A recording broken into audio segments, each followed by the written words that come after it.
So, welcome to Prerona Television Canada. On behalf of Global Academy of Holistic Leadership and Coaching, we are very happy we are continuing our financial literacy speaker series, and today is our episode 7.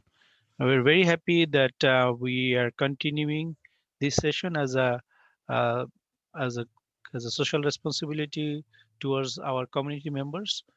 As you know, that Prerona TV is based in Edmonton, Alberta, Canada, and we'll be very happy that we'll be sharing some of the informations regarding some investment today. So our topic today is 7 must know um, uh, information right about the investment.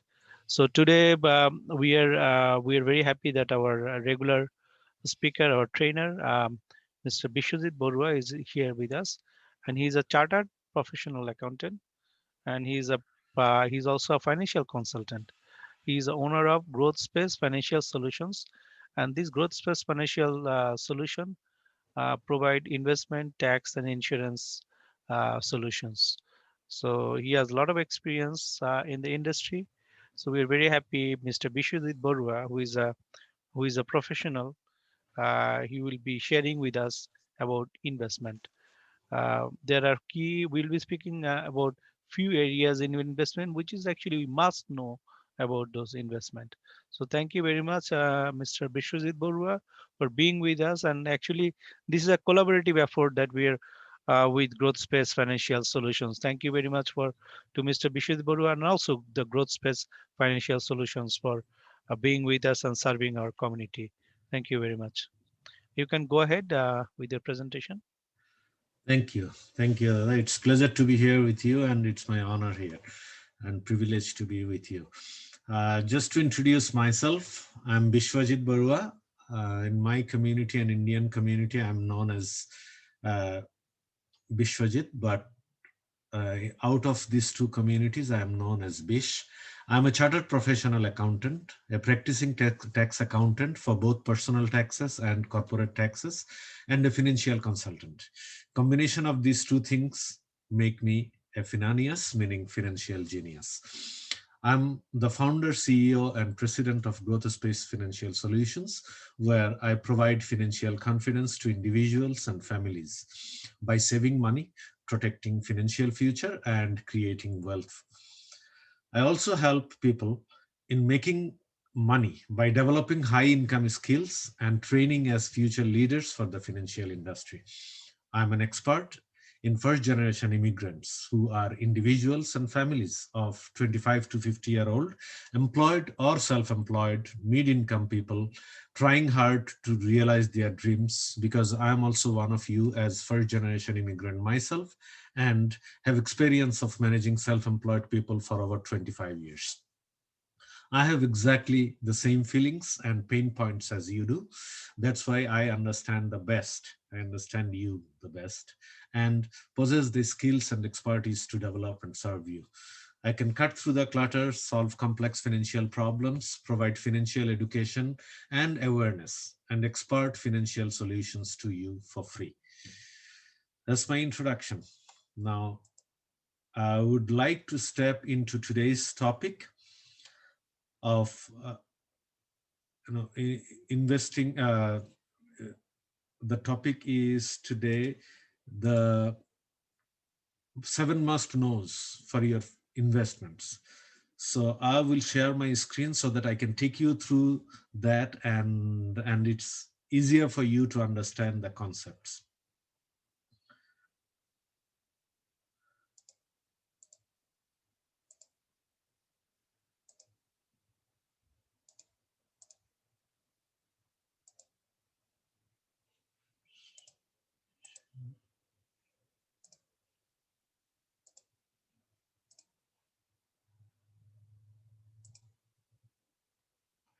Okay. So starting with today's topics, 7 must knows about your investments. And now when we talk about investment, it's basically savings for the long run so that your money can grow. Then enjoying the money in the lifetime by making sure that we can get the most money out of our savings or investment and transferring the wealth to the next generations. So 7 topics that I'll discuss is, first thing is understanding compound interest. Second one would be why we should or you should start investing early in our life. We'll discuss about that on the second topic. And third one is balancing between protection and investment. Why is it important in our life? Why protection is important, why investment is important, and balancing between these two things. Then fourth one would be different income types and tax implications of those income types. We need to plan ahead, understand those different types of incomes, the tax implications of those, and decide beforehand. So we'll discuss about those as well. Fifth topic is understanding risk tolerance. When we talk about investment, risk tolerance is so important, and understanding the time horizon for how much time we are investing the money for. And again, making a balance between these two. Sixth one would be protecting income. Why is it important? And seventh one, which is mostly unknown to most of the peoples, are probate process. When we pass away, what happens? Are all assets and liabilities goes through a probate process, and when the resources, financial resources, passes to the next generation, which is basically estate planning, how the probate process plays the role and how our assets are getting transferred to the next generation, we'll talk about those. Now, before getting into the deep inside of the topic today, let's talk about what are the different investment vehicles you can own. Quite a few are there, and very important thing is to understand the differences and commonalities between these investment vehicles and differences between these two among all these things, understanding and making a portfolio of different investment options, because each investment option or investment vehicle has got its own advantages and disadvantages. Need to understand those things and invest in those. Not going into the details of those today, but probably in sometime in future. So the investment vehicles that we have are property. We all know about it. Everybody has got the dream of having our own home, and in some cases owning multiple properties. It could be residential property or homes, it could be uh, commercial property, it could be industrial property, owning property, and there are advantages and disadvantages. Understand those and do that investments in those opportunities. Second is bank account. Lots of us keep money in bank accounts. If we have any idle money, we keep those money in the bank account. Not a good idea, but sometimes we need to keep some emergency funds in bank account only. Mind it, only emergency accounts. We shouldn't put anything more than emergency account in the bank accounts, because bank account is not giving anything, is not providing us any return. So it's not a good option for us. Only the emergency funds we should keep, because if the money is not growing, it's like it's going down, it's reducing the value. So it's not a good idea. Other than emergency funds, RRSP, TFSA, in different sessions I've tried to cover those things. RRSP, especially during the tax season, I have covered RRSP. TFSA is another registered account. RESP for kids, post-secondary education program. And there is another program called RDSP, Registered Disability Savings Plan. So this disability savings plan is for the kids who are, for different reasons, they're disabled. For those kids, we can save some money to make sure that their financial future is secured, and government provides lots of benefits. With our DSP accounts, kids with the disability can get as low as 100% benefit. 100%. So if you are putting $100, government also provides another $100. That's our DSP account. Stocks and shares. It's basically buying a part of the business of another public limited company. So stocks and shares, like say I would like to buy Apple shares. I would like to buy Facebook share, like those stocks and shares. Mutual funds, stocks and shares is quite risky because if you are operating, if you are buying or investing ownership with one company, and that company's performance for all different reasons, it could be that company's performance, it could be industry performance, it could be economic impact uh, on that company's performance, it's very risky and volatile. Mutual fund, you can reduce that risk to a great extent. How that works is they make a pool. First of all, they make a fund of different types of companies. It could be some bonds and GICs, it could be from different shares and the stocks, and say 20, 30, 40 different companies from different industries, so that if one industry is losing money, the other industry is not. So in general, you can make good amount of money, say anywhere between 6, 8, 10% also you can make, or even more. In some years, you can make even 15, 20% from mutual funds. So it's a pool created, and that pool is buying stocks and shares of 20, 30, 40 different companies, and reducing the risk by making a combination and balancing the risks, basically. Segregated funds is kind of a mutual fund. The basic concept is mutual fund, but it's provided by the insurance and investment companies under insurance contract. So its protection contract should be there. It has got some quite a few advantages comparing to mutual funds. Like it has got some guarantees. It has got equal kind of returns like mutual funds. Similar mutual fund returns you can get from the segregated funds, and it has some other advantages too. I tried to cover in other sessions, and I might be covering in future sessions too. Segregated fund is another option. GIC, guaranteed investment certificate. So if you don't want to take any risk, principal is guaranteed, and growth is very minimal though, 1 to 2% growth you get, which is less than inflation rate. So those kind of GICs and GIA, guaranteed investment account. Again, GIA is basically provided by the insurance and investment company, same type of product like mutual fund, segregated fund. GIC and GIC is provided by the banks, and GIA is provided by the insurance and investment companies. Commodities, like you buy gold, oil, those kind of things, commodities, silver, those kind of things. uh, some people say that these commodities are the resources provided by God. So, and it's very limited. We can print the money, governments can print the money, but nobody can produce gold. So it's the assets by the God, commodity. And the last one, and very important, is protection or insurance. Insurance or protection. Lots of people don't really realize that insurance is a very big investment. This is also a very big investment, and people who are financially educated, they make lots of money out of protection and insurance.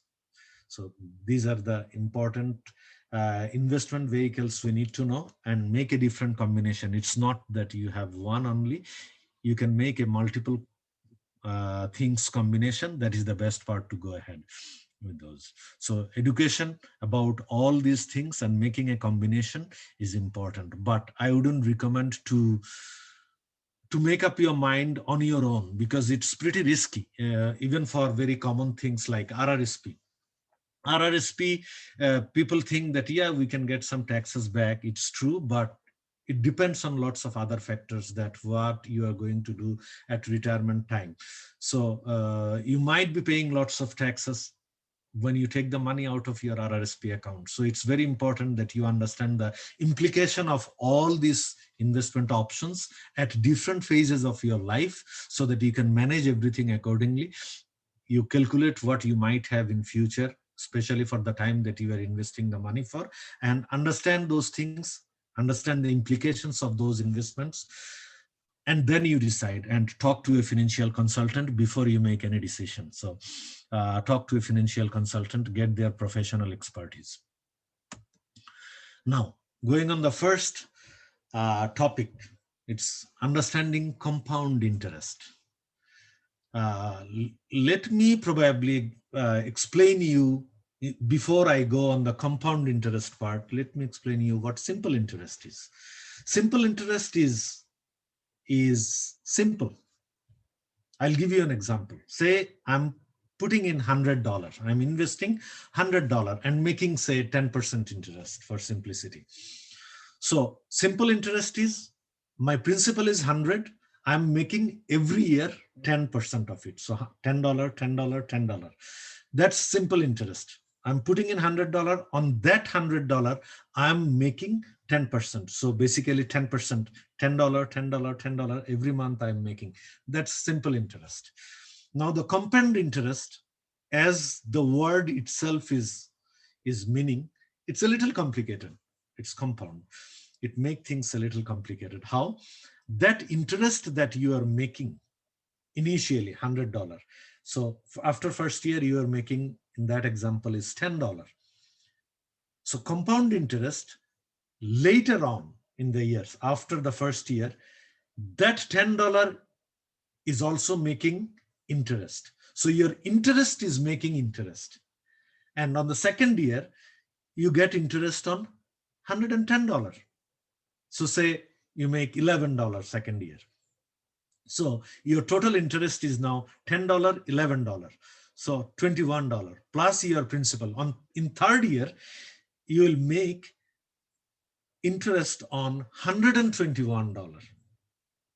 So your interest is making money for you. This is very important to understand. Always go for and ask for the compound interest and go for that, because your interest is making money. Your money is making money for you and your family. It's very important, because if you see this graph here, on the first year, the growth is not really much. Second, this is a 10-year period. Second 10 years, it's growing, but still quite slant. Third year, you see that growth rate is better. Not third year, sorry, third decade. On the fourth decade, you see money is growing even faster. After 40 to 50 years, these 10 years, money is growing even faster.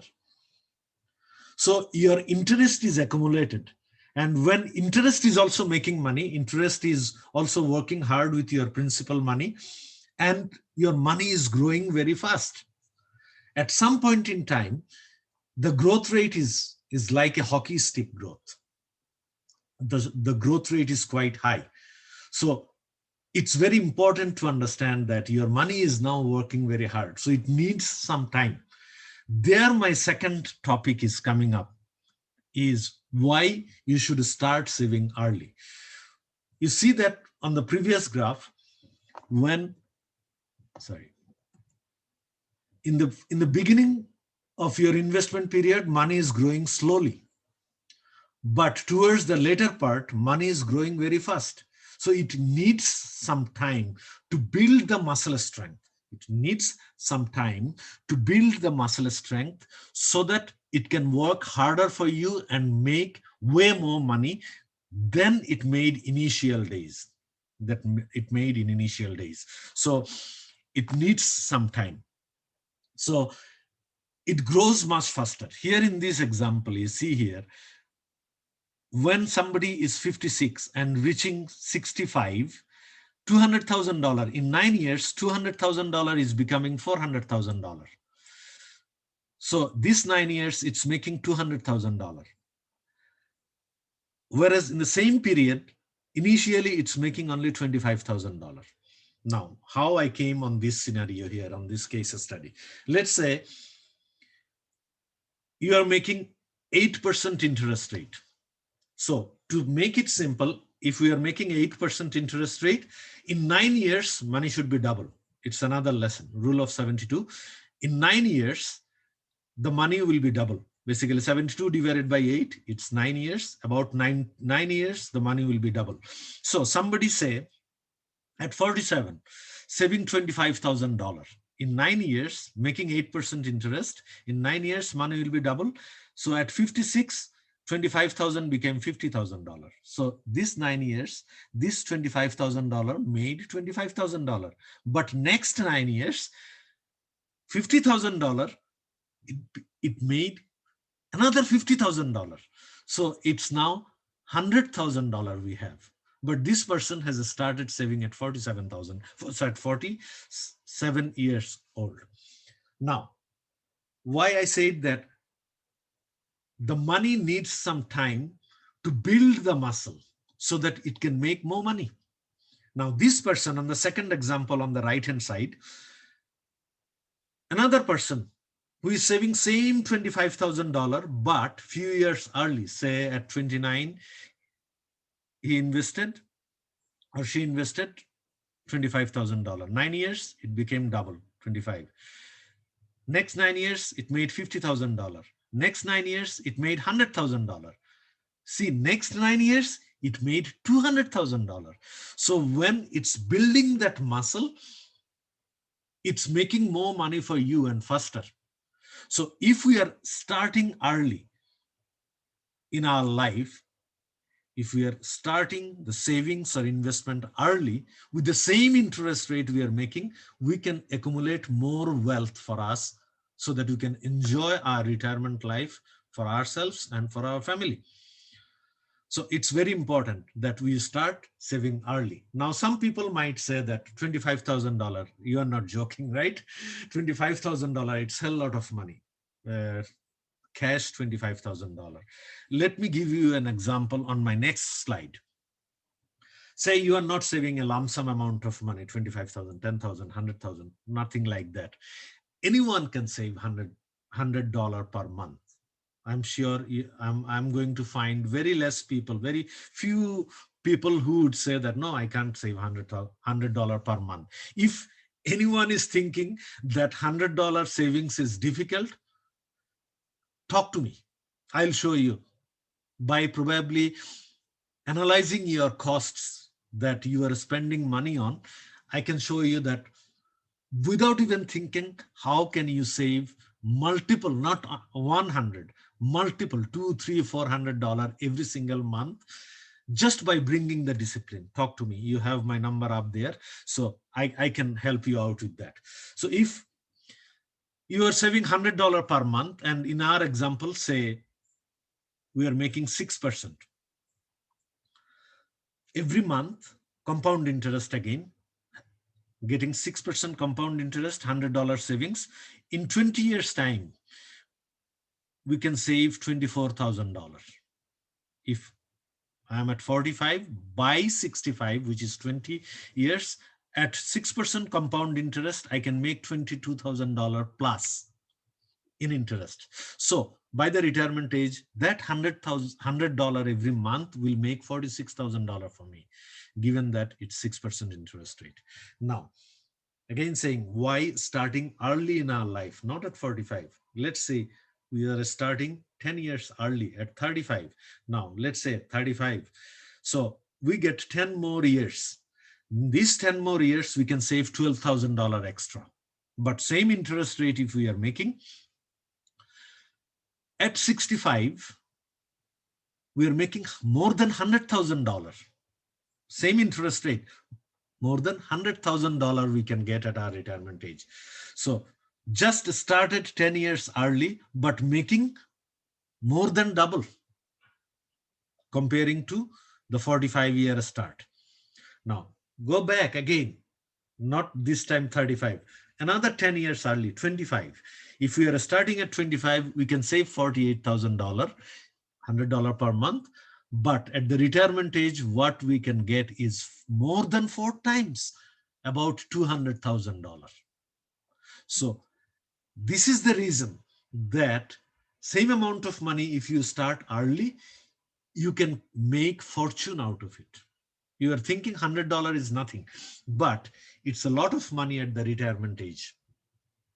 So the strategy is to start saving early. First thing, decision. make up your mind that I'm going to save. And then you find out the way how much you can save and analyze your cost, bring down your costs down, and make a discipline in your financial life. Start saving, avoid being impulsive. Lots of time we spend money when we go for shopping, we spend money, we don't even think we are spending on different things. Say, if you are buying 3 or 4 coffees in a day, even if you are buying coffees from Tim Hortons, what, it's $2. Instead of 4 coffees, if you drink three, you are saving one coffee price, $2. In a day, you are saving $2. In a month, it's $60. Voila. You see how you can save money? You can save the similar way, you can save money from lots of different ways. Internet cost. Instead of paying $100, pay $50, $60. Save another $40, $50 from there. And there are lots of other expenses. Another strategy, not to be impulsive. Make a shopping list every week when you go for grocery shopping or any other shopping. Make the shopping list and make sure that you are not going over and above that shopping list. You'll see that you are saving lots of money. But that savings is not good enough. Invest that money. Otherwise, your money value will come down. So start early in your life, right? Now, next one is balancing in life. You see, when we start our life, say around 25, we just came out of university or school or college, whatever the situation in our personal lives, we are starting the job. That is the time that we start taking lots of responsibilities in our life, starting with taking responsibility of ourselves. We take responsibility of ourselves, then we start taking responsibility of others, like of our parents, of our uh, siblings. Then at some point in time, few years down the line, we get married, and after few years we get kids, so more responsibilities. And then we go for, say, job switch, or we get promotions, which means we are taking responsibility of some other people too. So the responsibility is very high in our early life. In our early life, it's very high. But over a period of time, it comes down.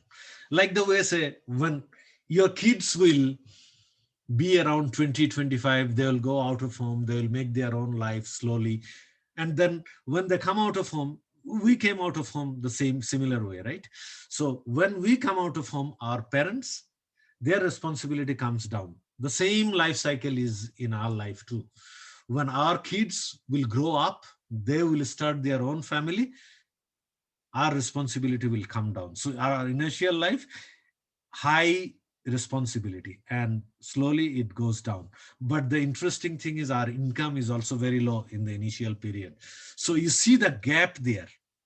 With all our needs, those are permanent, but income is very temporary. We might lose job, or our income goes down for all different reasons. I don't need to explain you all those things. You know even better than me. But what I want to focus on is here. When we are in our early life, we start making, and it goes slowly up. So we start making less, and then we start making more.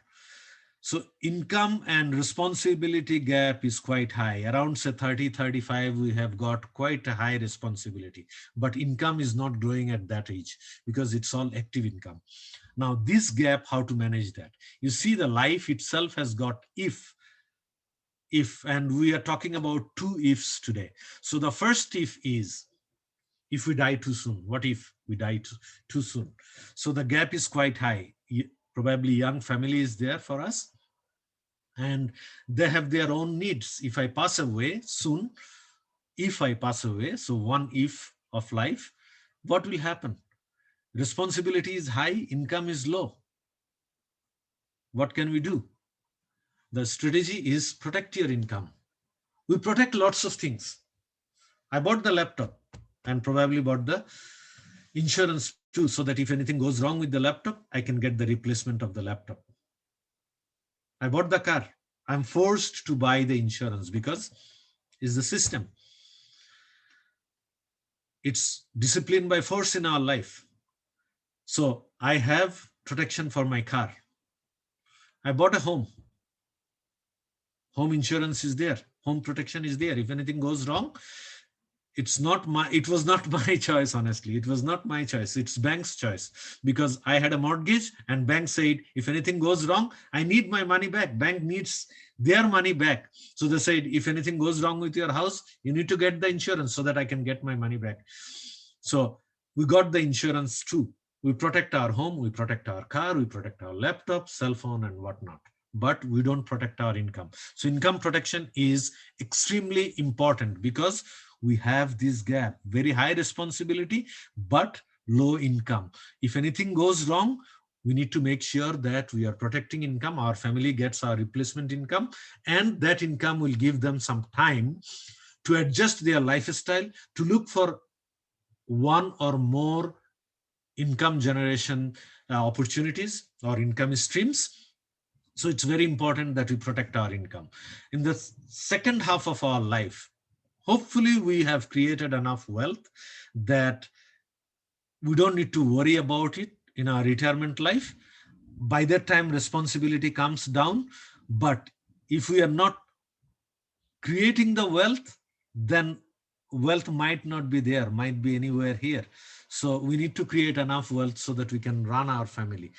Because the second biggest if comes in life, what if you live too long? Nowadays, what is happening? Nowadays, it's medical technology is improving. So Canadians' average lifespan is now 87 years. Now, by the time we go another 30, 40 years, probably people will be living 90, 95, or even 100 years. Or people who are even younger, say in their 20s, 30s, by the time they reach 70, 75, you never know. It could be 100, 110 years with that progression in the medical technology. So health technology is improving. We don't know how long we are living. If we are not saving, it's a difficult thing. So this gap can need to be managed too.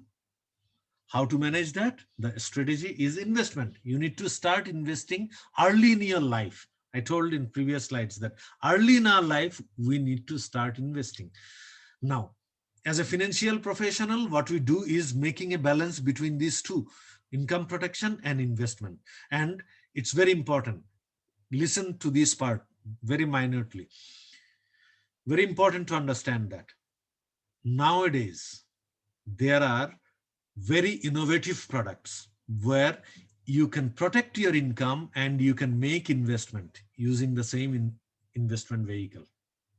So there are very innovative products where you can make sure that you are protecting your income and you are investing. Two things together, bundled together, it's one product, can serve both the purposes. Talk to a financial consultant, get their expert advice, and make sure that you are considering all the situations in your life and making a proper balance using the same investment product between the income and investment. It's very important.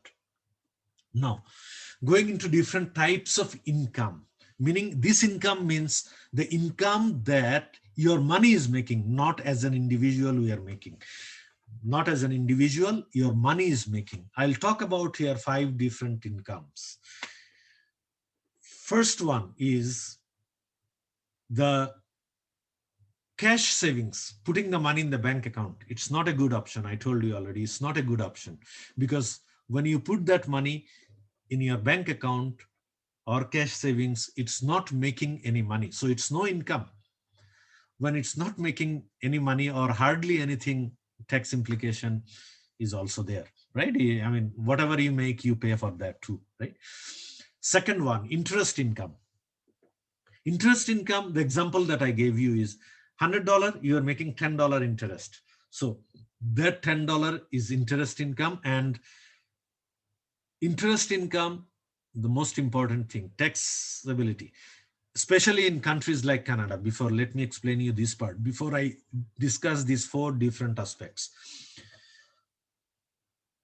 If you are paying taxes on your money's income, money is making money, so your money's income, if you are paying taxes, voila, it's not good thing, it's not a good thing, because you are not keeping money for yourself.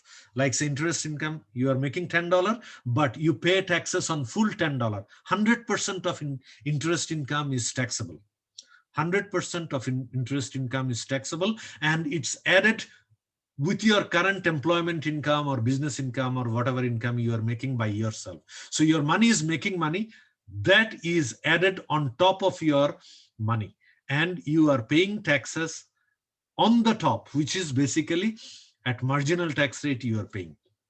That's not a wise thing to do.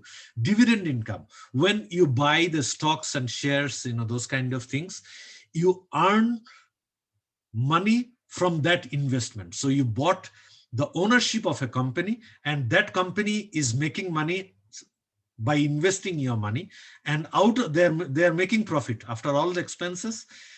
They are making profit, and a part of the profit, not whole part, whole profit they are giving you.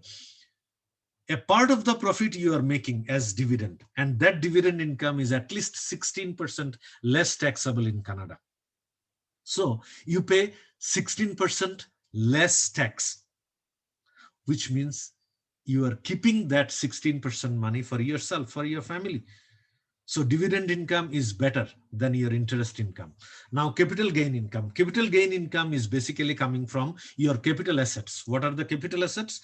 Like you have a home, that's your capital asset. And over a period of time, your capital asset is growing, it's appreciating its value. So you bought a home for $500,000, and after 20-30 years, if you are selling for $1.5 million, so your capital gain is $1 million. 1.5 minus your purchase price, $500,000. So $1 million is your capital gain. And for capital gain income, it's 50% taxable. So you, in our example, you made $1 million, 1.5 minus $500,000 your cost price. So $1 million is your capital gain. You don't need to pay taxes on $1 million. You pay taxes on 50% of that income, which is $500,000.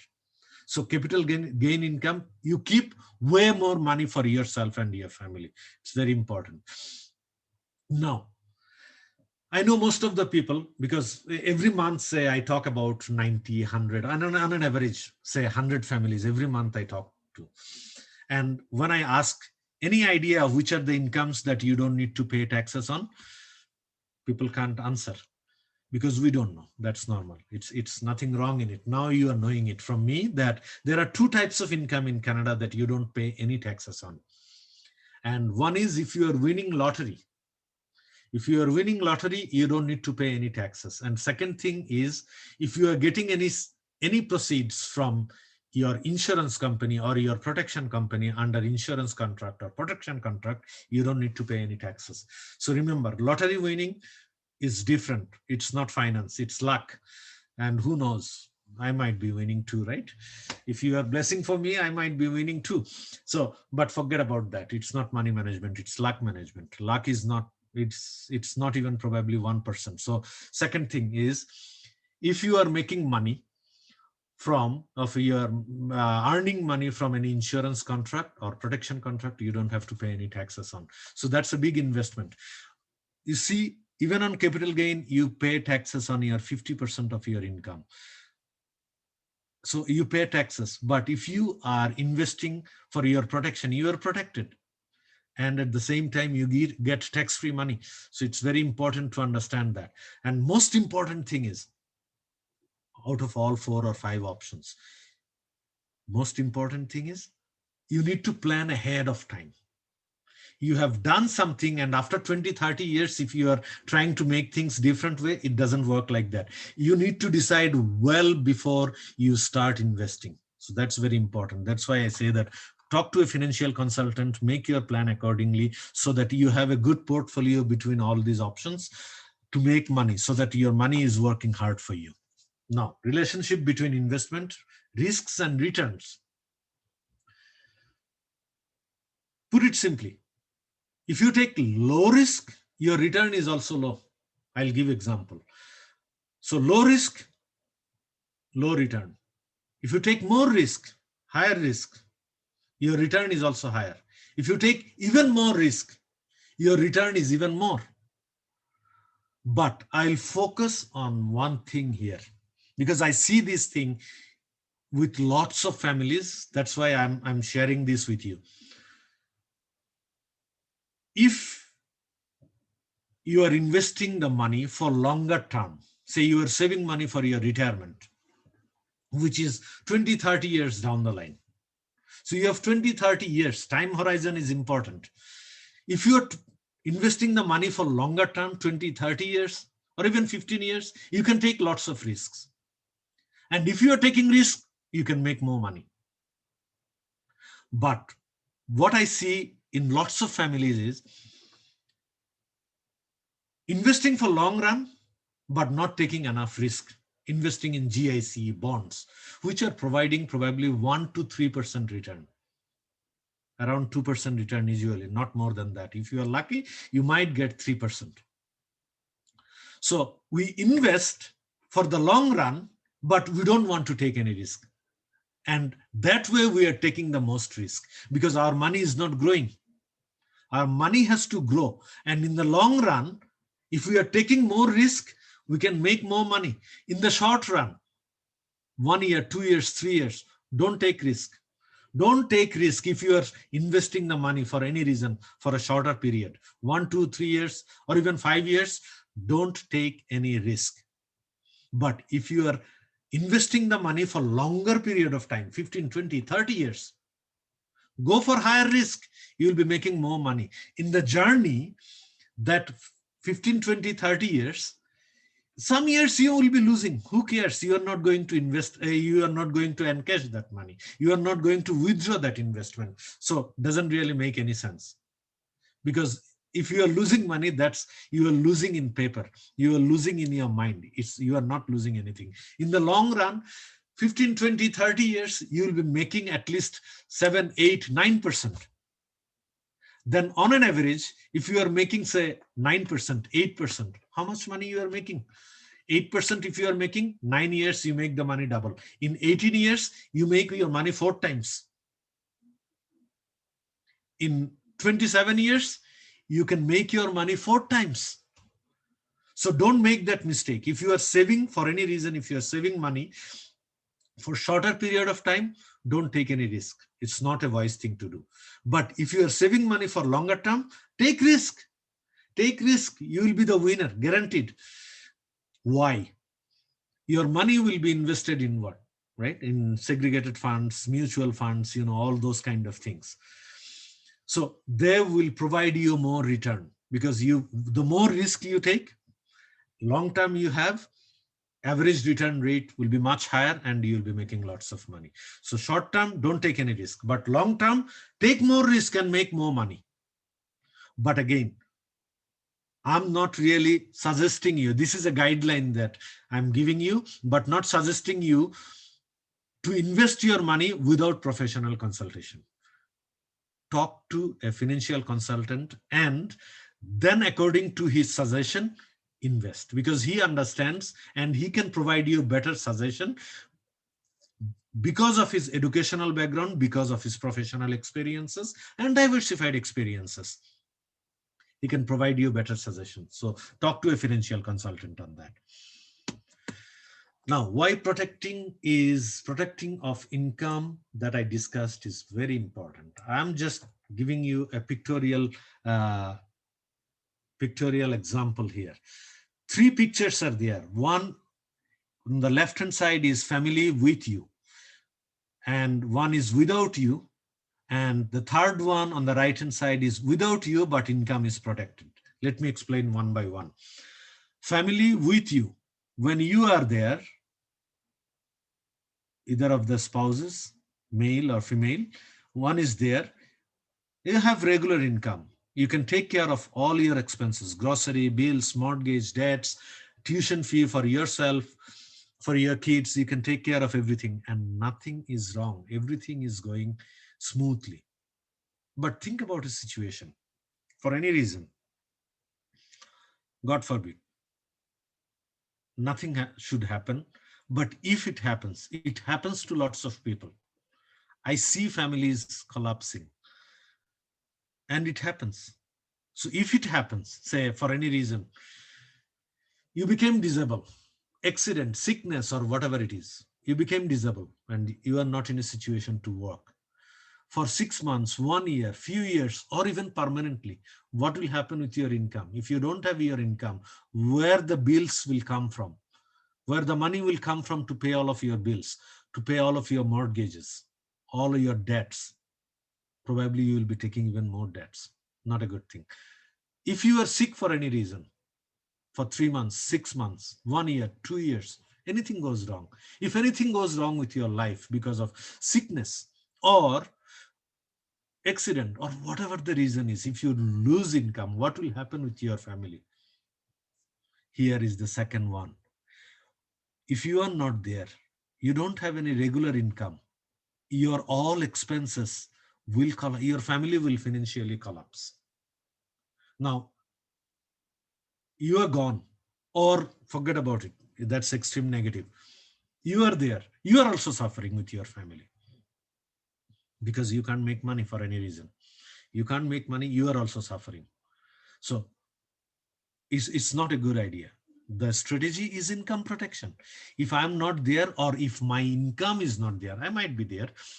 My income is not there, but if my income is protected, then I can still pay all my bills, or my family can still pay all my bills, and they get some time, depending on how much protection you bought, they can pay all their bills, and they get that time to adjust their lifestyle with all your income. What you did is you have provided them a certain lifestyle.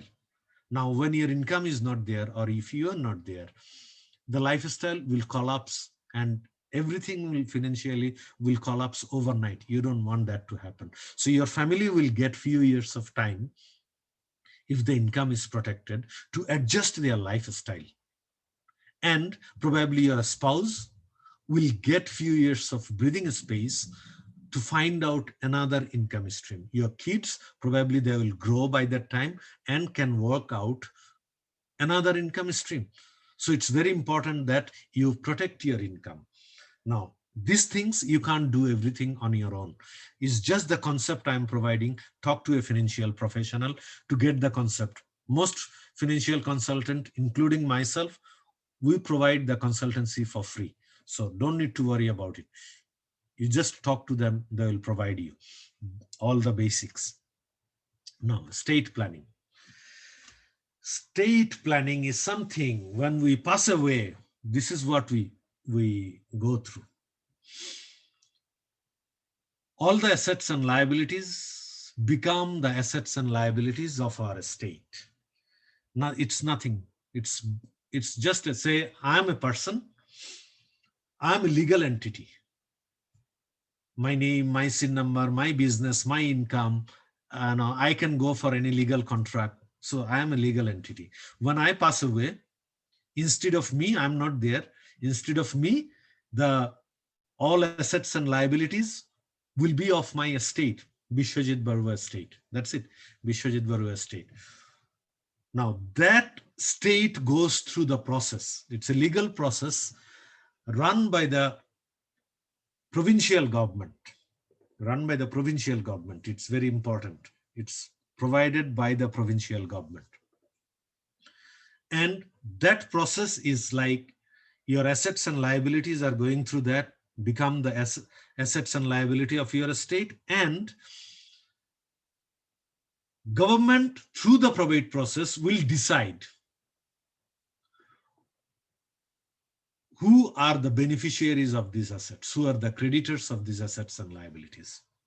Say, whatever you have multiple properties, you have residential property, commercial property, industrial property, your bank account and GIC bonds, everything. You have mutual fund, stocks, GICs, bonds, segregated funds, sorry, not segregated funds, everything, all other assets, any type of assets that you might have, everything will go through that and will become the asset of that. Now here, when we pass away, very interesting concept, listen very carefully.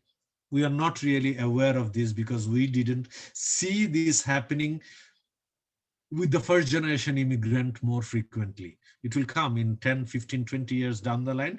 Things will come, the first generation immigrants will pass away, and we will see these things happening in lots of different families around us. We'll see those things happening, and don't try to experience those things yourself.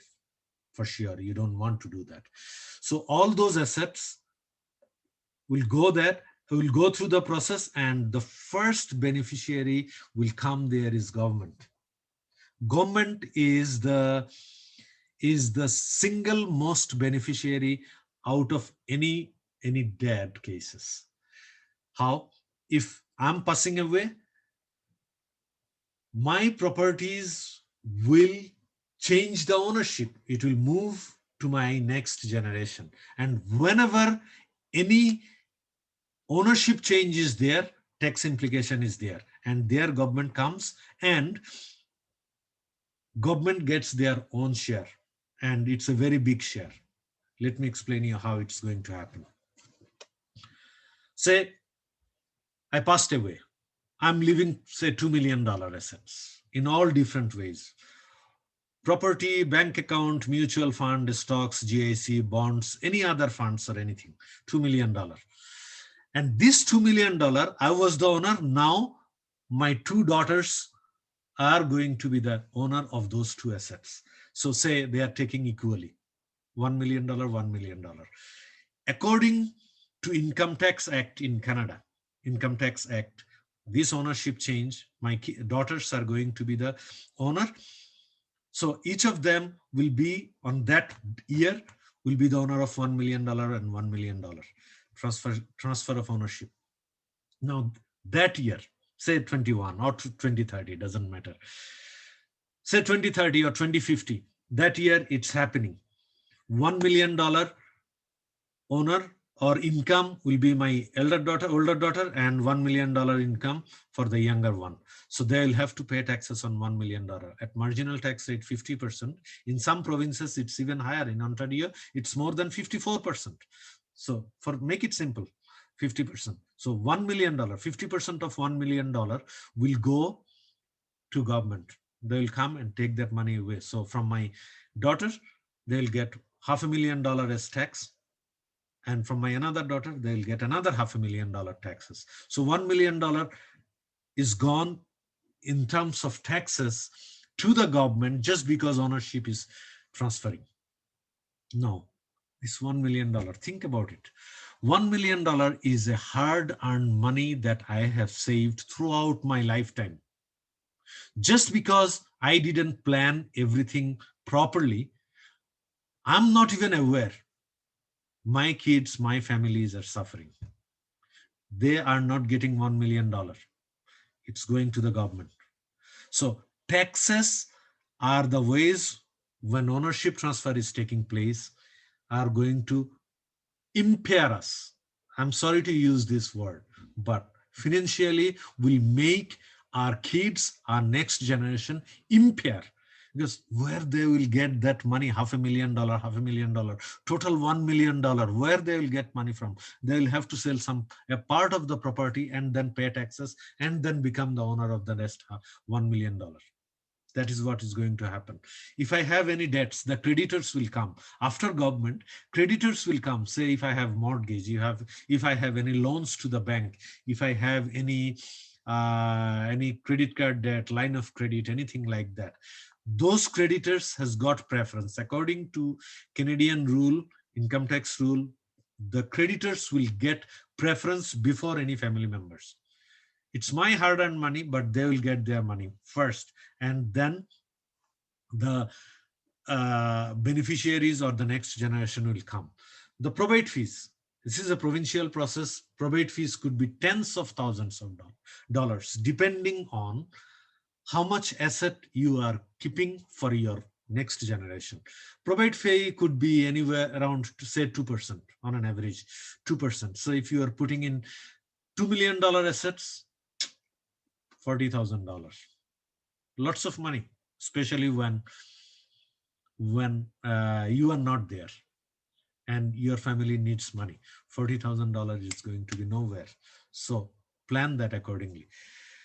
After all these payments, lawyers will come, accountants will come, because they have played a very important role in the probate process. So they will get another $8,000 to $10,000, $4,000 to $5,000 each of them. $8,000 to $10,000 will go away. And another very important thing, time. It takes at least 1 year to go through the probate process, at least. So when I passed away, my daughters need the money. They don't have any way to take the money. They will get the money at least 1 year later. It could be depending on the executor's efficiency. Who is running the probate process in favor of me? It's called executor. Executor will run everything, and depending on his or her efficiency, it might take even 2, 3, 4 years. That much time it will take. But when I was talking about protection plan, the thing is, if you have protection plan, on the first part I said you don't have to pay any taxes. Another thing is, you don't have to go through the probate process even. You don't need to wait for 1, 2, 3, 4 years. Within 7 to 10 days, your beneficiaries or your successors will get the money. You can't make everything on protection plan, for sure. Protection plan is, you can't put everything on protection plan, but if you are putting a good portion, if you are planning by consulting with a financial professional, you can make a good plan for you so that your taxes are also taken care of. You can do those kind of things. So you need to plan ahead. Otherwise, 50% money will go to government. Any creditors, if you have, they will take their part before you. Probate fees, tens of thousands of dollars. Accountant and lawyers, $8,000 to $10,000. And after that, whatever is remaining, you will get that. And I can guarantee, if it is $1 million, for example, or say $100, $50 is going here. If you don't have any debts, it's good for you. Probate fees, something, 2%, another $2. Accountant and lawyer. So how much money is remaining for your next generation? So you need to do the estate planning. You need to do your financial planning. This is, overall financial planning is so important here. So we need to make sure that we are planning everything accordingly. And I'm not recommending to do any planning on your own. Talk to a financial consultant, take time, analyze your financial situation, understand your goals, and what are the ways you can reach your goals by managing your means over a period of time so that it's more tax efficient. You don't need to pay 50% taxes. I am done here for today. All those 7 areas that I have discussed. Dada, you are there. Yes. Yes, thank you very much. Yes. Thank you very much for sharing with us a very important issues on investment. I think many people are benefited. This, a couple of things has already been mentioned, and I guess it is very important for our community or for the audience, those who are watching us. So thank you very much for sharing with us. Uh, just to let you know that we'll be in after this session, we'll also upload this one in our official YouTube channel, Global Academy of Holistic Leadership and Coaching. So you can watch us, and you can also see from our official Facebook page. Also, you can see. So thank you very much for sharing with us. Thing, and I would like to also welcome you for see our next session. As you know that this is a regular weekly series, a financial literacy speaker series every Monday. We are actually running from Edmonton, Alberta, and which is Mountain Standard Time at 8 p.m. And in Toronto, it is 10 p.m. Eastern Standard Time, Toronto or Ottawa. So the purpose of this session is to provide uh, information or create this financial literacy to our community member. So thank you very much, Mr. Bishwajit Borodada, and for your experience that you share with us and your passion and your expertise that you share. I think many of like community members are benefited by watching this. And if you have any questions, you are more than welcome to communicate with us. Communicate with us at info@prerona.tv, or you can directly communicate with Mr. Bishwajit Borua. His email address is also there.